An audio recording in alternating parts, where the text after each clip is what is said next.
Okay, alhamdulillah, wassalatu wassalamu ala rasulillah, amma ba'd. So tonight, inshallah, we have 4 different topics, but they are related, as you're going to see, inshallah. We want to talk.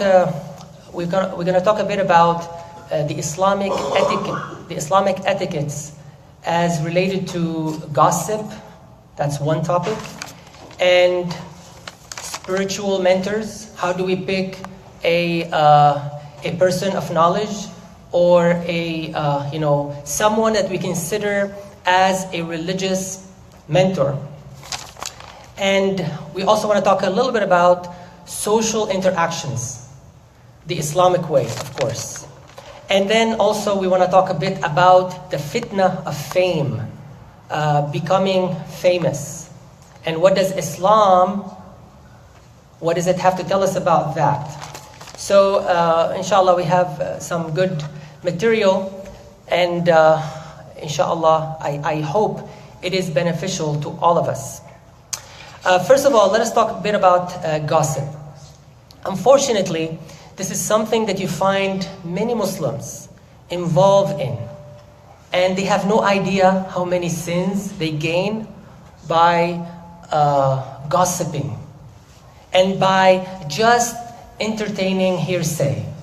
And they think, oh, I'm just transitioning information, or I'm just conveying information or conveying some hearsay, so it's not my fault. You know, this is the exact definition of namima. Namima is when you hear someone say something not so good about someone, and then you go to that someone and you tell him, hey, have you heard what that other guy said about you? This is the definition of namima. So by transitioning, by conveying, by transforming that gossip from one party to another, you have committed a sin. It is a sin. Namima is a sin. So Allah subhanahu wa ta'ala tells us in the Quran, in Surah Al-Hujurat, يَا أَيُّهَا الَّذِينَ آمَنُوا إِنْ جَاءَكُمْ فَاسِقٌ بِنَبَأٍ فَتَبَيَّنُوا أَن تُصِيبُوا قَوْمًا بِجَهَالَةٍ فَتُصْبِحُوا عَلَى مَا فَعَلْتُمْ نَادِمِينَ. It says, O you who believe, if a man or a woman comes to you with some news, any kind of news that is not verified, it's not substantiated. And here Allah subhanahu wa ta'ala called him fasiq. Fasiq is someone who is an open sinner. Fasiq is from fisq, which means to commit a sin in public. Because obviously this person is broadcasting that news, and it's false news, or at least it is unverified. It is unverified. So here Allah subhanahu wa ta'ala called him fasiq, an open sinner. And the conjunction, the command from Allah subhanahu wa ta'ala is that you verify, tabayyanu. Verify it. You scare me. Why? Thank you. Come here, inshallah. So it says, verify, validate. This is a command from Allah subhanahu wa ta'ala. We don't just take things at face value just because somebody came out of the blue and spread some rumor or some false news or some accusations, which is even worse. This is actually very well laid out in Islam. And I'm just amazed how many Muslims don't follow this. The Prophet ﷺ told us, for example, in a hadith, Al-bayyinatu ala al-mudda'i. If you come and bring an accusation, the burden of proof is upon you. It's not upon the other party. You don't say, well, you have to verify, you have to prove your innocence. No, I don't have to prove anything. You bring the accusation, you have to bring the proof with it. This is clear in the Sunnah of the Prophet, peace be upon him. Now the worst that can happen is someone who brings an accusation and does not bring a proof. That's the worst. I mean, if you don't have any evidence, if you don't have any proof, keep it to yourself until you have one. If you feel like you don't want to share it, then don't share the accusation either.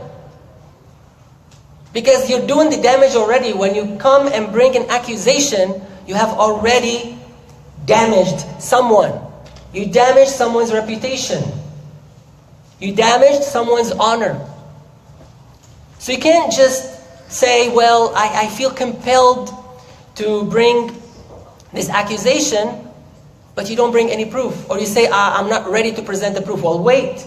If you're not ready, wait. Don't say anything until you have everything ready to present.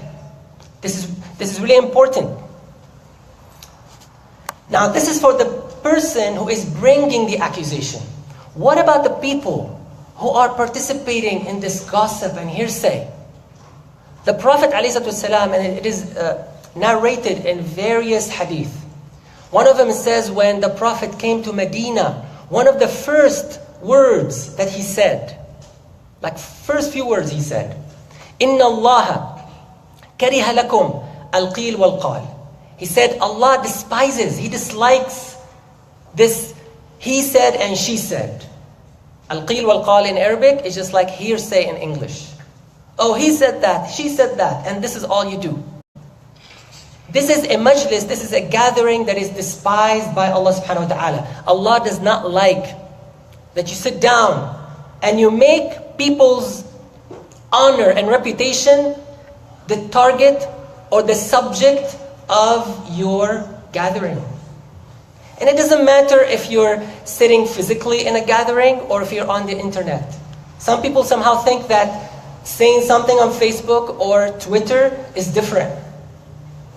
You may not be saying it with your tongue, but you're typing it. It's the same thing. It does the same damage, if not worse. So here, Al-Mughira bin Shu'bah narrates that he heard from the Prophet ﷺ that he said, Inna Allah kariha lakum thalatha. Allah dislikes three qualities or three things that you do. The first one is hearsay, qil wa qal. وَإِضَاعَةِ الْمَالِ, that you waste your money. A lot of people don't have any regard to money. Oh, it's my allowance, it's okay. No, it is something you should care about and guard. وَكَثْرَةُ السُّؤَالِ, also you ask too many questions. I mean, this happens a lot to shuyukh when a scholar or a shaykh or imam comes. I mean, he's bombarded with questions. He's buried with questions, all kinds of questions. So this is not a behavior that Allah subhanahu wa ta'ala likes. Now, it becomes far worse when there is slander. Now, I don't have time to go over all the verses in Surah An-Nur.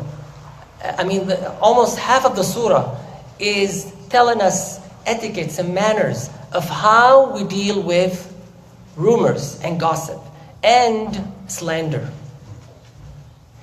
But let me share maybe a few things. We all know that Surah An-Nur, part of it was revealed because of a story or an incident that took place at the time of the Prophet ﷺ, and it was the case of Aisha. Aisha was accused. And you can imagine how hard it was on the Prophet ﷺ and the sincere companions, and of course on Aisha herself. And Allah subhanahu wa ta'ala dedicated at least one full page, maybe 1.5, I would say, just about that story. And to tell us how grave, how nasty it is to be involved in such a thing. Let me just recite a couple of verses because I think this is applicable, this is relevant to us today. He said, إِنَّ الَّذِينَ جَاءُوا بِالْإِفْكِ عُصْبَةٌ مِّنْكُمْ. First of all, ifk is like a great outright lie, like a humongous lie. That's ifk. It says, those of you who came, and you know that some of those were companions of the Prophet ﷺ. Not all of them were necessarily hypocrites. So it says, those who came up with this story, this made-up incident, this made-up story, they were from you, they were a group of you. So don't say, well, he's a pious man, so I believe him. Even if he is a pious man, you have to bring a proof. It doesn't matter. Oh, I believe him because he's a known man, or he's maybe a speaker or a scholar. It doesn't matter. You still have to follow the Islamic rules. If Allah said bring proofs, you bring proofs. If Allah said you bring evidence, you bring evidence. I don't care how great you think you are. Everybody has to follow the rules.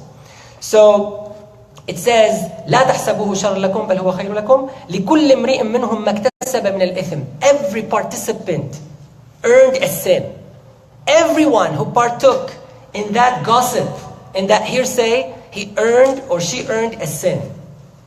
So I want you guys, anyone who's participating in this gossip, you're typing a comment, you are, you think you are doing a favor to someone, just be careful.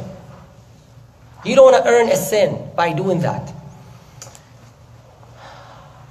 And then Allah subhanahu wa ta'ala said, لَوْلَا إِذْ سَمِعْتُمُوهُ ظَنَّ الْمُؤْمِنُونَ وَالْمُؤْمِنَاتُ بِأَنفُسِهِمْ خَيْرًا. He said, when you hear something like that, someone accusing someone else, the first thing you should do, you should think good. You should have some good thoughts about your brothers and sisters. And unfortunately nowadays, we first think of the worst possible. That's what happens. We think of the worst possible. And Allah subhanahu wa ta'ala is telling us what? He's telling us the opposite. He said, when you hear something like that, ظَنَّ الْمُؤْمِنُونَ وَالْمُؤْمِنَاتُ بِأَنفُسِهِمْ خَيْرًا. You think good about yourselves. And this does not just mean yourself, like you specifically. Allah subhanahu wa ta'ala is talking about the community. He's talking about the community of the believers, men and women. The first reaction is, you think good of your community. Unless you have a solid proof. And I see some proofs, wallahi, it's laughable. You know how easy today to Photoshop or to make up something? And you don't try anything, you just transmit it. You just forward it. So the first reaction, Allah subhanahu wa ta'ala said, the first reaction is, you think good. You have good thoughts of yourself, your fellow believers. وَقَالُوا هَذَا إِفْكٌ مُبِينٌ. Indeed, it's a great lie. Unless it is substantiated, it is a great lie. And then he said, we can continue. لَوْلَا جَاءُوا عَلَيْهِ بِأَرْبَعَةِ شُهَدَاء. You also have to bring witnesses. It is a serious matter. So you have to bring witnesses.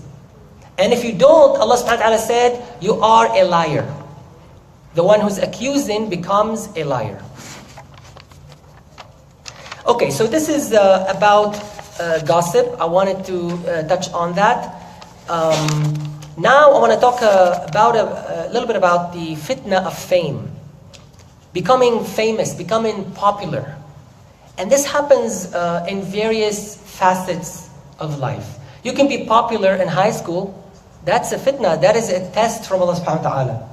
But even later in life, you could become very popular in your community. You can become a popular Muslim speaker. You can become a popular imam. You can become a popular physician. You can become a popular, I don't know what else. There are all types of fame opportunities. Number one, we should not seek fame. It should not be one of our goals. Now, if it happens, fine. And if it happens, what we should do, inshallah, is to make it or to use it to serve Allah subhanahu wa ta'ala and to serve the community. It should not be self-serving. So obviously, if you are in a position of power, you can do much more.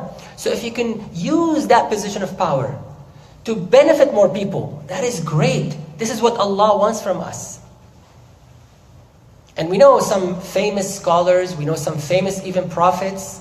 So that's totally fine. But to make it a goal in and of itself and to care so much about it and it becomes a culture, especially among Muslim imams and scholars, taking selfies all the time and it becomes like almost the goal itself. Am I famous enough? Do I have enough, hits? Or fans, or followers, or views, and that becomes the concern. It becomes the focus. That is a problem. I know some scholars, not long ago. Social network is only a recent phenomenon. And if you're old enough, not too old, as old as I am maybe, we lived in a time where you could listen to a scholar for years. You don't even know how they look like. And some of you will laugh at me. If you're young enough, you say, what are you talking about? It happened only, 10 years ago, when all the smart gadgets and smartphones came about. So before that, if you had to listen to a Muslim speaker, scholar, imam, you'd listen on an audio cassette. If you remember those funny-looking audio cassettes. So audio cassettes would not obviously bring you any picture. So you might listen to a scholar for maybe 10, 20 years. You don't even know how they look like. And it's happened. I've listened, and when you finally get to see them in some photo, you say, no way, these are the same people. But wallahi, these people, they never enjoyed much fame, some of them. And now you have, young scholars, not just here in the West, even the East or the Middle East. 14, 15 million followers on Twitter. And wallahi, I listen to them, I cannot continue. I'm sorry, I look for good material. And these people do not offer good material. But they're so famous. And you go back only 10, 20 years ago, some scholars lived in a mud house. They used to walk barefooted. So we have to, we have to put things into perspective. Let me share with you a couple of beautiful hadith from the Prophet ﷺ, just to put things into perspective and to show how the Prophet used to measure things. Maybe we're not measuring like the Prophet ﷺ. Maybe we have a different scale, a different measure, and that's not good. So one hadith narrated by Sa'ad bin Abi Waqqas. We know he's from the 10 who were given glad tidings of Jannah. One time he was in his garden, in his land, and he was taking care of his camels and his animals. So his own son Umar came. فَلَمَّا رَأَهُ سَعْدٌ, when Sa'ad saw him, he said, أَعُوذُ بِاللَّهِ مِنْ شَرِّ هَذَا الرَّاكِبِ. His own son, he said, may Allah protect me. He's up to no good, it seems. So his son came and he got off the horse or whatever he was riding on. And he said to his father, he's speaking to his father, and he said, أَنَزَلْتَ فِي إِبِلِكَ وَغَنَمِكَ وَتَرَكْتَ النَّاسِ يَتَنَازَعُونَ فِي مُلْكِ بَيْنَهُمْ. He said, you've settled for herding camels and sheep, and you let all the other people fight for the kingdom, like fight for power. You should be with them, like, getting some of that, a share of the pie. You need to be fighting with them and seeking power like they seek power. So you see the motivation of the son. So Sa'ad radiallahu anhu, and he is one of the great companions who were trained by the Prophet ﷺ. And that shows you the difference between someone who's trained by the Prophet ﷺ and someone who did not have the opportunity. So Sa'ad radiallahu anhu, he hit him like this in the chest. This was an Arabic, I think an Arabic custom, like, wake up. You're not, you're on the wrong path, pal. He said, uskut. He said, be silent, don't say that. فإني سمعت رسول الله صلى الله عليه وسلم يقول, because indeed I heard the Prophet عليه الصلاة والسلام say, إن الله يحب العبد التقي الغني الخفي. He said, indeed I heard the Prophet عليه الصلاة والسلام say, Allah himself loves the servant who is pious. He has richness in his heart, like he's not looking for wealth outside. And he is hidden, like he's not seeking popularity and fame. Wallahi, we have so many jewels in our communities, everywhere you go. People of knowledge, people of wisdom, people of piety. But no one knows about them. And we're seeking only few speakers who are so famous. I'm not against that. There's a lot of good in them. But we should not limit our options so much. What's wrong if there's a sheikh, an imam, who is not famous, who is not popular, but he has lots of knowledge. He can give you a good sound advice. That's what you need. You don't need the entertainment. Like if a sheikh cannot tell a joke, if he does not have a sense of humor, I don't listen to him. Why not? I mean, if you're so much in need of jokes, go listen to a comedian. You don't need a sheikh to come and tell you a joke. Wallahi, I'm serious. I'm fed up with this culture. Like if a sheikh cannot stand on stage and act out something or tell you a story in a funny way, I don't listen to that sheikh. Is this what we're seeking? Again, entertainment is not haram. I mean, as long as the person is not making fun of a sacred entity. But the sheikh himself does not have to be a comedian. He does not have to be popular. He does not have to be famous. Another incident that took place at the time of the Prophet ﷺ, and this is narrated by Imam al-Bukhari radiyallahu anhu, from Sahl bin Sa'd al-Sa'idi. He said, مر رجل على رسول الله صلى الله عليه وسلم فقال.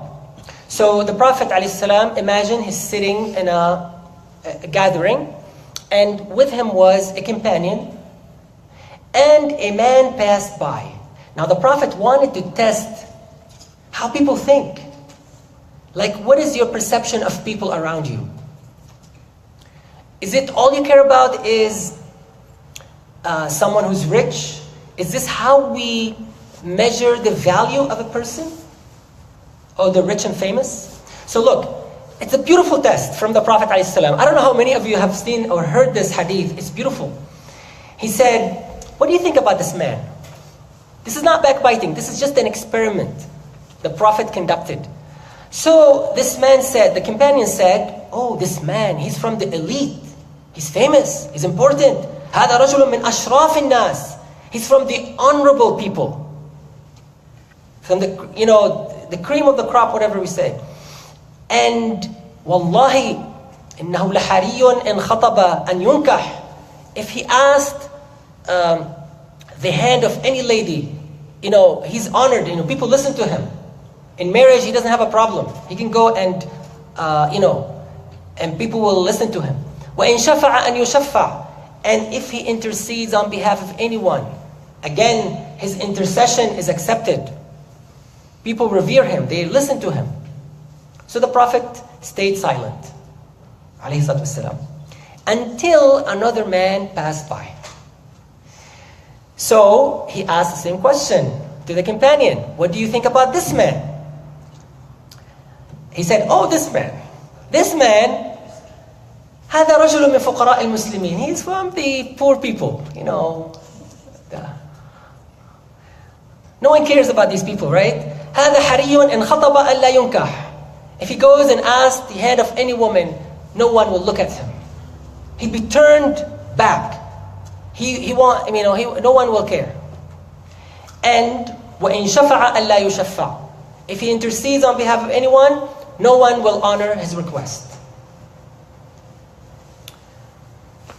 وَإِن قَالَ أَلَّا يُسْمَعَ لِقَوْلِهِ. And if he says anything, no one will listen. Imagine you start talking and everybody leaves. But this is a kind of man. This is how people perceive him. You know what the Prophet ﷺ said? Listen carefully. Wallahi, all of us Muslims can learn so much from the sunnah of the Prophet ﷺ. Sometimes we are so selective. We only pick certain stories. Look at this. He said, هَذَا خَيْرٌ مِّن مِلْءِ الْأَرْضِ مِن مِثْلِ هَذَا. He said, this poor man is an earth full better. Not 10 times, not 20 times, an earth full better than this rich man. In the eyes of Allah subhanahu wa ta'ala. And now you see how much we got things backward.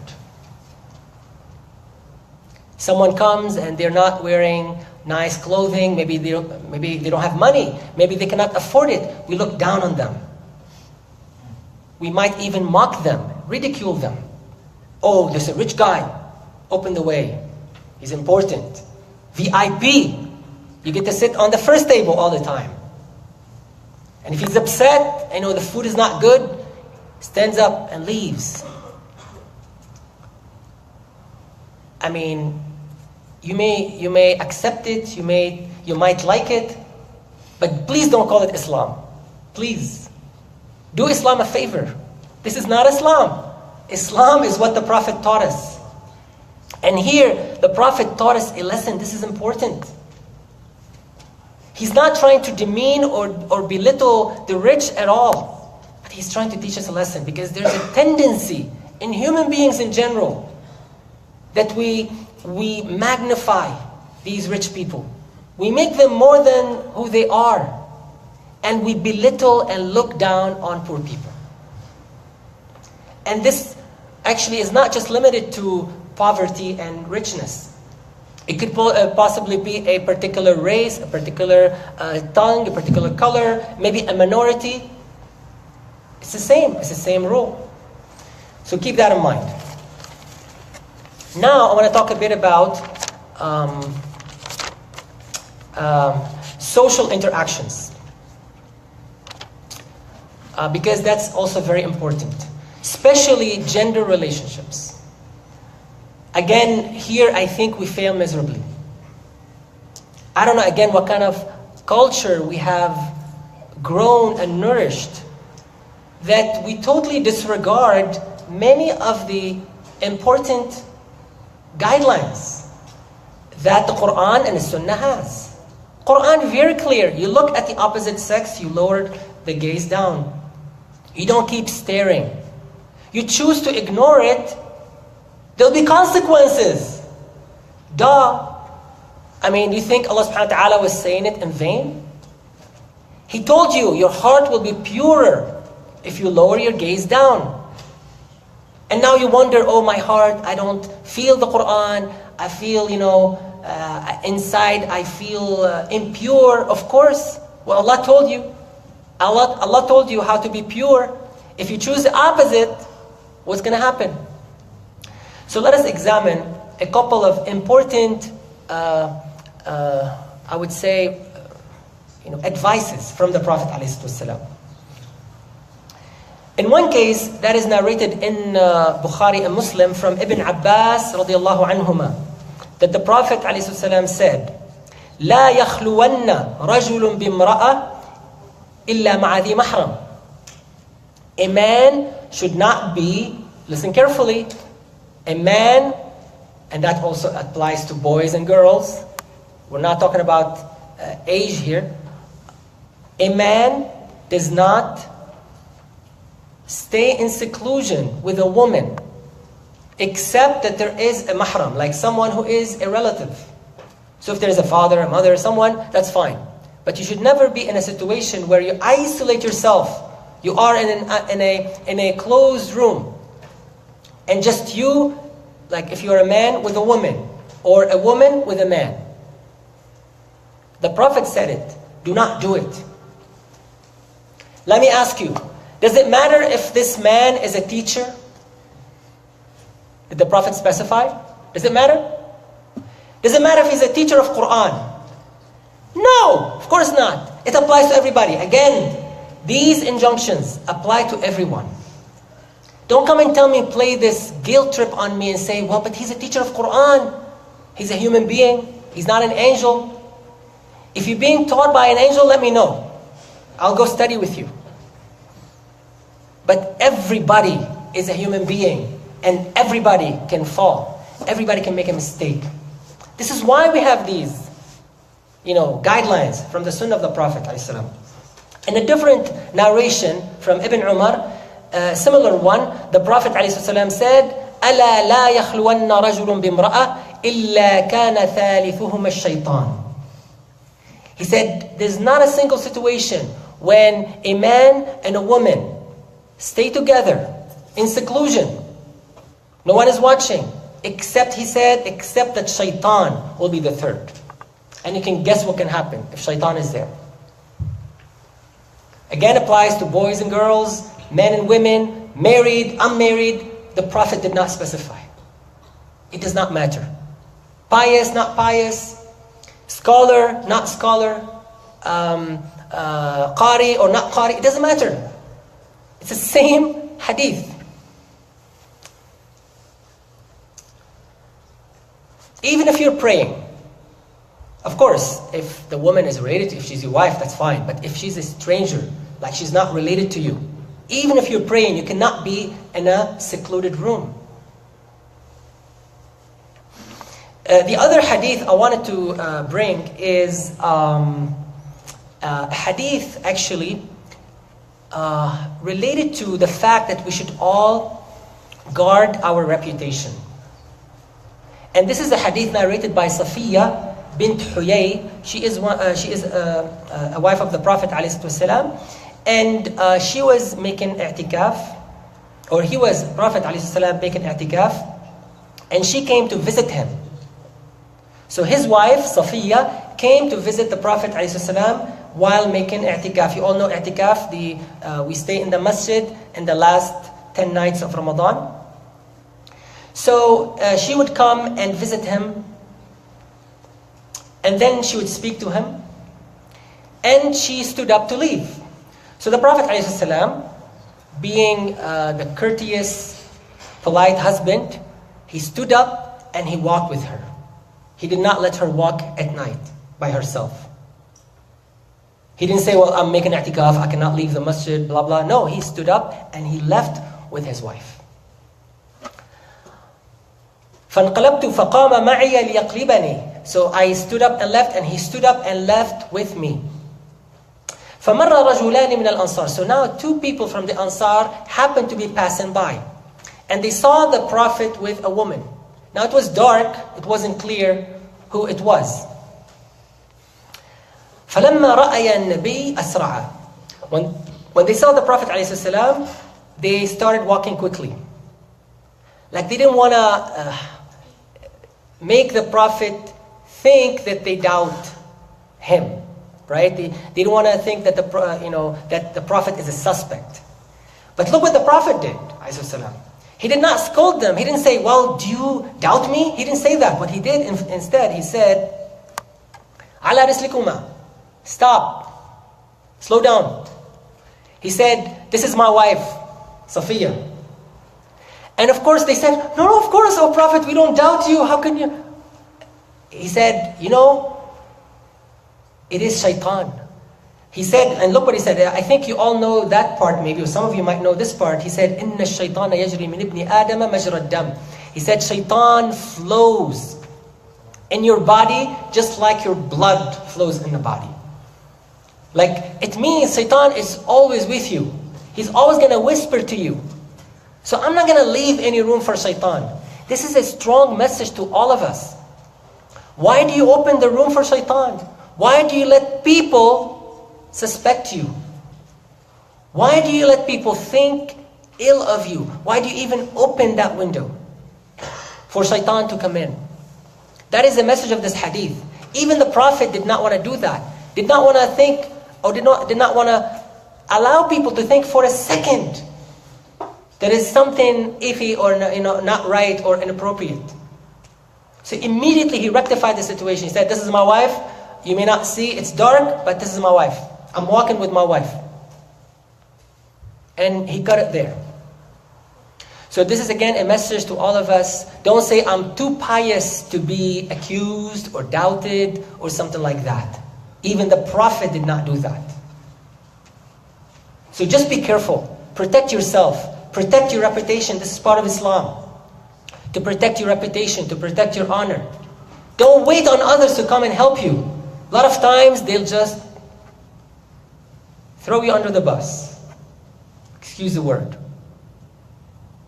You're the one who is responsible for your reputation. You cannot wait for the mercy of anyone else. And actually the Prophet gave you that responsibility. You own that responsibility. To protect yourself, protect your reputation. And don't let others come and tear it to shreds. Okay. So, now the last topic, inshallah, and we'll close. And that is about... Now you might ask, how are these topics related? Some of you might already know, and if you don't, I'm not going to elaborate. But I hope it's beneficial regardless. So the last topic is, well, how do I choose a spiritual mentor. Like who do I listen to for religious guidance? Who are the speakers, who are the scholars, who are the imams, the sheikhs that I should be listening to? Who do I search on YouTube? Who do I listen to locally? Whatever. I mean, that's a question to all of us. So what I want to say here is that, first of all, you should not limit your options. So let me share with you an authentic hadith that many people do not know, and some of you might know. The Prophet said in this hadith, إِنَّ مِنْ أَشْرَاطِ السَّاعَةِ أَنْ يُلْتَمَسَ الْعِلْمُ عِنْدَ الْأَصَاغِرِ. He said, from the signs of the hour is that religious knowledge, sacred knowledge, will be sought from the little ones.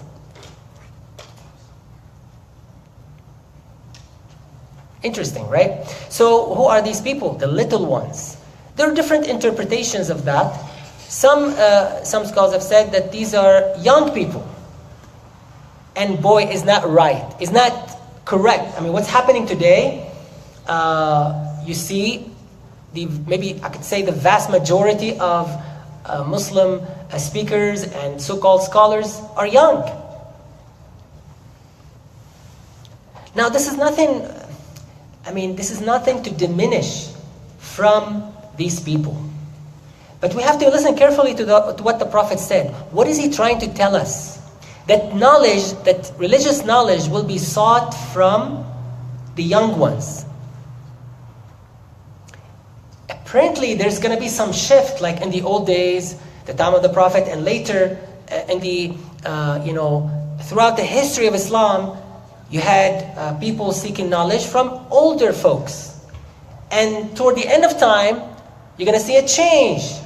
And all of a sudden, people start seeking knowledge from the young ones. Now again, bear in mind, there are some other interpretations of this hadith, but this is definitely one of them. The message here, Allah knows best, the message here is that don't make all of your scholars young.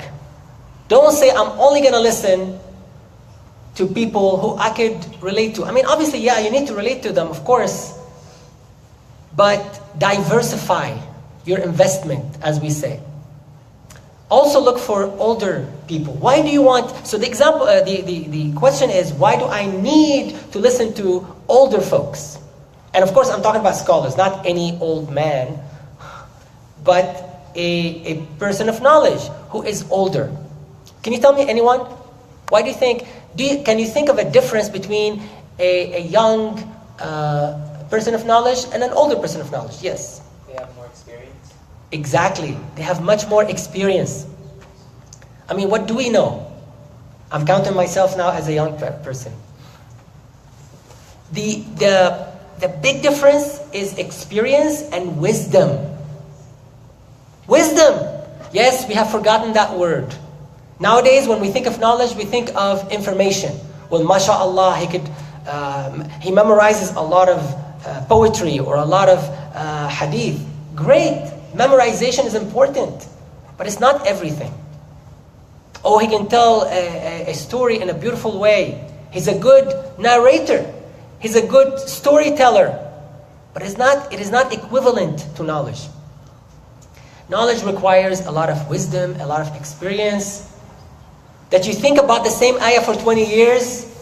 If you're only 20, you have not gotten the chance to do that. Okay? So take it easy. Even the word philosophy, it means, do you know what it means? Study of trying to get knowledge. It means the love of wisdom. The love of wisdom. Now, I'm not claiming that philosophy is all wisdom. A lot of it is totally the opposite of wisdom. But apparently, people noticed long time ago that this is important, that you seek the people of wisdom. And usually, they are older people. Now, I'm not saying that younger people cannot be wise, but usually it takes time. So you have to be patient. In fact, Allah subhanahu wa ta'ala told us in the Quran, يُؤْتِ الْحِكْمَةَ مَنْ يَشَاءُ. Allah gives wisdom to whomsoever He wills. وَمَنْ يُؤْتَ الْحِكْمَةَ فَقَدْ أُوتِيَ خَيْرًا كَثِيرًا. And whoever is given wisdom, he's been given a lot of good.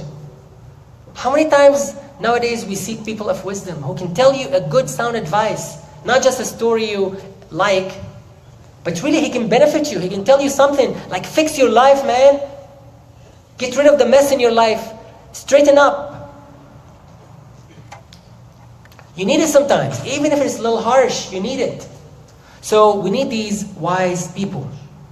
There's an interesting saying. It says that when a fitna happens, and fitna could be anything, any kind of trial or tribulation or confusion or anything like that. It says that when the fitna appears, only the people, the true people of knowledge, the wise people, see it. They can recognize it. They see the solution. Now again, they may not be popular. And when it goes, like when the fitna is over, now everybody becomes a smarty. Like everybody now becomes, mashallah, they understand, they know everything. But only the wise see it coming. When it goes away, when it departs, everybody is a scholar, mashallah. When it comes, in the beginnings, only the wise people will be able to spot it. Like, be careful. This is not good. Don't be fooled. Don't take the bait. How many of us today take the bait? A true person of knowledge, a true man or woman of knowledge, a true wise person would not take the bait. The Prophet told us, لا يلدغ المؤمن من جحر مرتين, for example, that a solid believer is not bitten from the same hole twice. Like we don't keep repeating the same mistakes. That is important. Let me end with two really nice sayings. One is from Ibn Mas'ud and the other one is from Ali that are relevant to this issue. One of them says, and that's Ibn Mas'ud, he said, مَنْ كَانَ مُسْتَنًّا فَلْيَسْتَنَّ بِمَنْ قَدْ مَاتْ فَإِنَّ الْحَيَّ لَا تُؤْمَنُ عَلَيْهِ الْفِتْنَةِ. If you want to follow anyone, then follow someone who's dead. Now, I saw this someplace today. He was saying, like, how can we learn from the dead? And I'm saying, subhanallah, we need much more time to explain. And Ibn Mas'ud here is not saying you go and learn from the dead, like you don't go to someone's grave and you ask him, hey, can you teach me? Obviously not. And he's not even talking about learning. Of course you can learn from anyone. You can learn from anyone who can offer knowledge. He's talking here about a role model. Someone worthy of following. There's a big difference between a scholar. You can go to any scholar and learn from in a day or two. You can learn from them in a summer or in a year. But they're not necessarily people who are worthy of following. We have to distinguish between the two. Because nowadays we think, well, if someone is popular, someone is all over YouTube, he's worthy of following. Not necessarily. Maybe, but not necessarily. So what Ibn Mas'ud, and look at the wisdom here. What you need to notice here is the wisdom of Ibn Mas'ud. He's saying, if you want to take someone as a role model, like you base your life off of that person, how he behaves, how he acts, do not do that with someone who's alive. Because these people can change. You don't know. You don't know what's going to happen to them. They're human beings. They're not infallible. So he said, be wise and follow. Take someone as a role model, someone who died. Like maybe a companion of the Prophet himself, of course. Maybe a scholar. Because these people died and it's already over for them. I mean, they're not going to change after they died, right? So that is the wisdom of Ibn Mas'ud here. And the other saying I want to share is from Imam Ali radiallahu anhu. He said, لا تعرف الحق بالرجال. It's also very important. He said, never ever recognize truth through people. Like you say, if it came from this man, it has to be true. If it came from person B, I cannot accept it.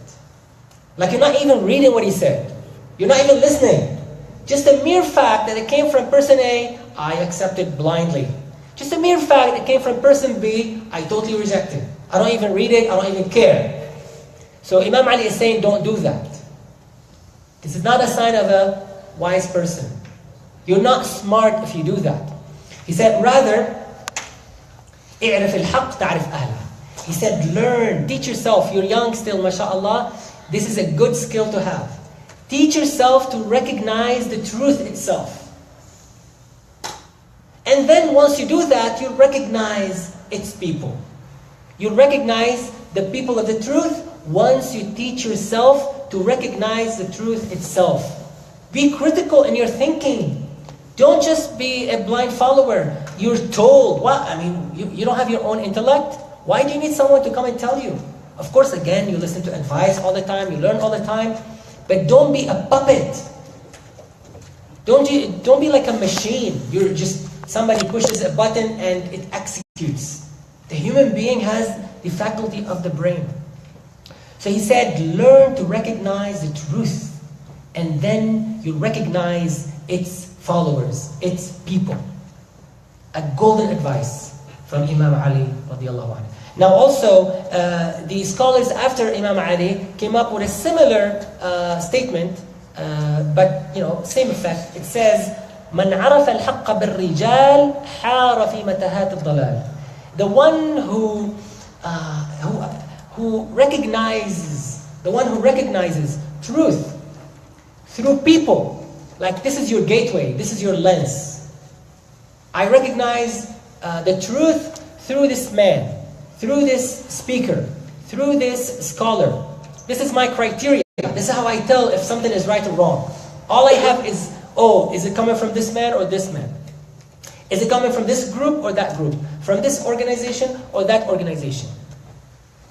They said, if you do that, you're going to be misguided all your life.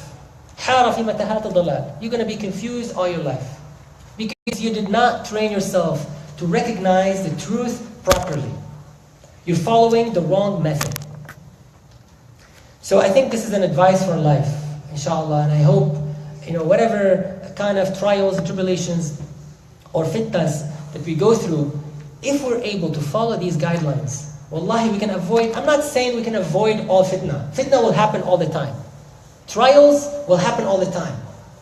But wallahi, will spare so much headaches and so much problems and so much confusion and so much damage. Wallahi, we damage so much ourselves, our communities, our reputations, and everything. So imagine if we are able to follow this guidance from the Quran, from the Sunnah of the Prophet ﷺ, we can avoid so much trouble. And a lot of times it's not hard, it's just that we have to be mindful of it and not be, taken by the current. Because, when fitnah comes, what happens, fitnah comes, it takes everything with it. Just like a strong wave, a strong current. This is why we have to learn these things so we can stand the current, we can stand the wave. I think this is all I have, inshallah. And now we can open it for questions for a little bit. And then, inshallah, we could go for the quiz. Jazakumullah khair. Yes?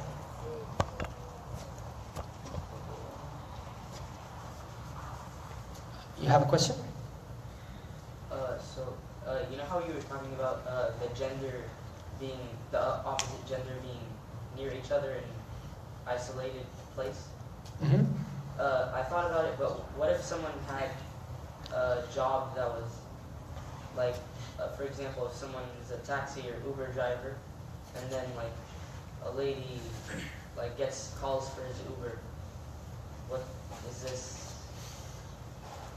What's your opinion? Yeah. So the question is, we talked about how not to be in seclusion with the opposite sex, and the fact that certain jobs might mandate that you are, for example, you work as a taxi driver or with Uber, and you find yourself in that situation where you have to drive with someone. In general, I would say if there is a job that mandates that you're going to be in seclusion, especially for a long time, and not in public. So the only thing about the taxi driving is the fact that usually they're in public, meaning that you're still driving around and people could see you. But if it comes to a situation where you have to go to an alley or a neighborhood and there's no one there, I don't advise it. I mean, you have to find a solution for that. Either you say, I cannot go there, and or you could call some other taxi or something. I don't know. I mean, I don't know much about this job, but in general, I would say that guarding yourself, your piety, and your Islamic manners is much more important than a job, because jobs come and go all the time. And I cannot tell you how many times people regretted it so much the rest of their lives because they made a mistake. And that mistake was because of a case like that, where there was a seclusion in the office or someplace. And they take it so easy. I mean, it happens a lot among non-Muslims, and it can happen to Muslims. I mean, Muslims are not immune from that. So why take the chance? This is the question I would ask to anyone. Why would anyone take the chance? It may not happen right away, it may not happen to you, but why do you want to take the chance and ruin your life, ruin your family life, ruin the life of everybody around you? That is the question. I mean, the Prophet did not do it, did not say it to make it hard on us. We have to understand that. I remember maybe like 20 years ago, about 20 or 15 years ago, we used to say these things. Like, I used to teach a little bit and say it, Wallahi, many Muslims would stand against me and say, you are so strict. And now we see the consequences of that. Because now everybody, I mean, no one is strict anymore. I mean, you could probably notice that. You go around, no one is strict as it used to be. But now we are seeing the consequences. And some of them are so severe on everyone, on the community, on everybody. And they ask, where did it come from? So, I mean, special situations, I would say maybe on a case by case, we should look at those. But usually, if there is full seclusion, that's a no-no. Because Prophet told us shaitan will be there. And so you cannot expect any good to come out of it. If Prophet said shaitan will be there, he'll be there. Trust me. And don't say, well, I'm strong, I can handle myself. Wrong.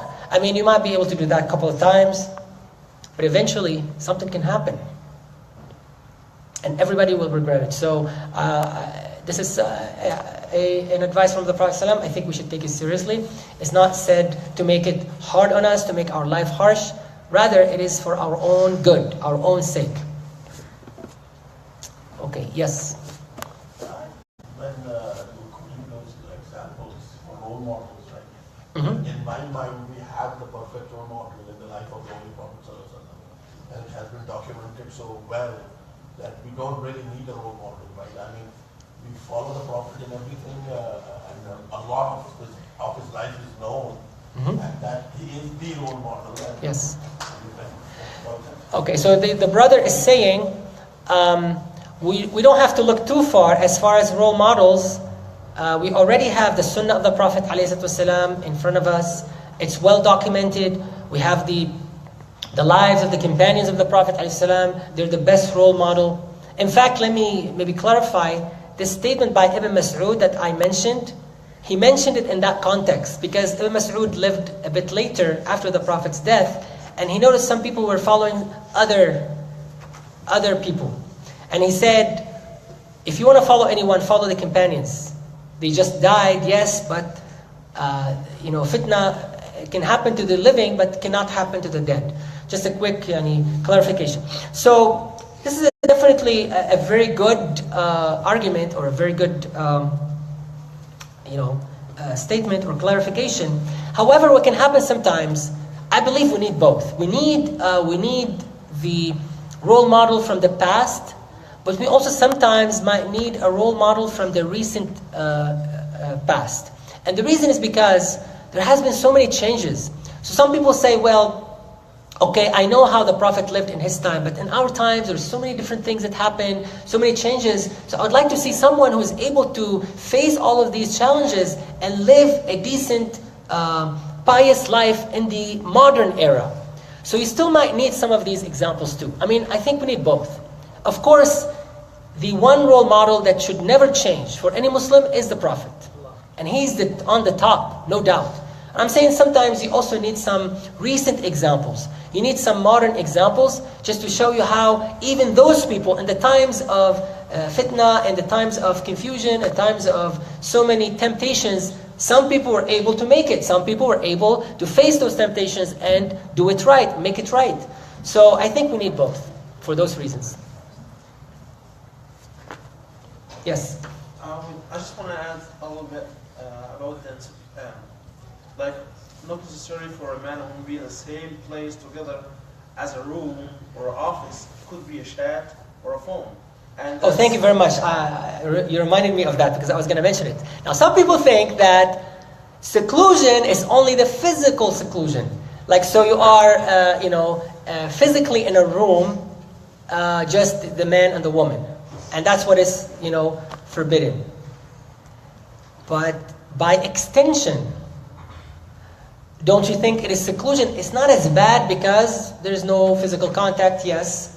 But it's still bad because you can say so many things when you know it's a private conversation that you'll never say it when in public. You won't even say it in the face of this person. You don't have the courage or the audacity to say it in the face of a person, but you will say it in a chat. You will say it in a text message. So it is more dangerous in that sense because you're not looking at someone, so you can say much more. You can say the things that you dread saying in front of someone. So it's a really good point.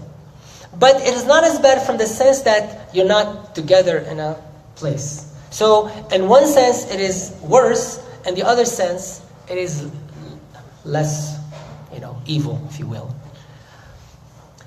Again, a lot of people don't see the consequences. They just focus on the moment. It's very tempting, it's very hard. I know, it's not easy. No one is saying it's easy. It's really hard sometimes. This is why you have to exercise a lot of, refrain. You have to show a strong will. It's not easy. You have to be determined that this is not good for you, that it will ruin your life eventually. Alhamdulillah, Allah subhanahu wa ta'ala opened for us the right way. You get married, inshallah, later.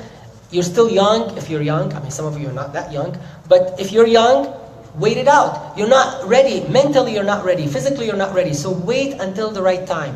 Don't ruin it for yourself. Because wallahi, if you do it now the wrong way, you're not going to have a satisfactory life later when you get married. I'm pounding on the phone, on the table so much.